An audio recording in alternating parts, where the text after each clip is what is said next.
Why does Donald Trump want to buy Greenland so badly? A vast island strategically located and rich in natural resources, but not for sale. In today's episode, we dive into the dispute between the United States and Denmark, uncovering the real reasons behind American interest in Danish resistance. Discover how the world's largest island became the centerpiece of a global geopolitical tug-of-war. If you're not yet subscribed to the channel, take a moment to subscribe now and turn on notifications.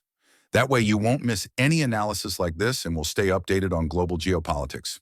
Greenland, with its impressive 1,304,000 square miles, is more than just the largest island in the world. Its strategic location and natural riches have kept it in the global spotlight for decades. Despite being an autonomous region under Danish rule, its economic dependence on Copenhagen keeps the ties between the two nations tense. But what makes Greenland so attractive to the United States? During World War II, when Denmark was occupied by Germany, the United States stepped in to protect Greenland. Military bases were established, and the island became vital for transporting supplies and surveillance in the North Atlantic. This marked a turning point in the strategic relationship between the U.S. and Greenland, a bond that remains strong today. The idea of acquiring Greenland isn't new.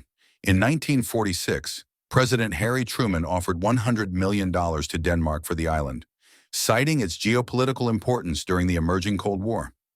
The proposal was rejected, but the vision of controlling the Arctic strategically has remained an American priority. With global warming, the Arctic has become even more significant.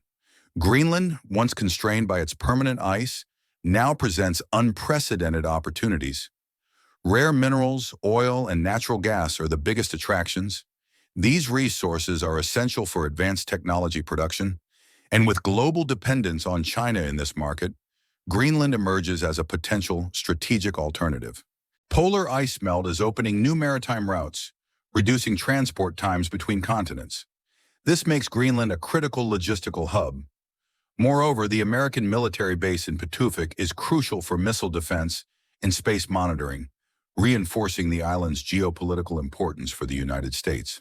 In recent years, China has heavily invested in the region, seeking to establish the so-called Polar Silk Road. For the U.S., allowing Beijing to consolidate influence in the Arctic, especially in Greenland, would be a direct threat to national security. This explains why Donald Trump once described acquiring the island as an absolute necessity during his first term. Despite American interest, both Denmark and the Greenlanders have been steadfast in their refusal. The Danish Prime Minister labeled Trump's proposal as absurd, while Greenland's residents reaffirmed that the island is not for sale.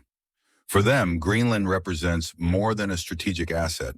It's a matter of sovereignty and national identity. While many Greenlanders dream of independence, their economic reliance on Denmark makes this transition a monumental challenge. Greenland is much more than an ice-covered island.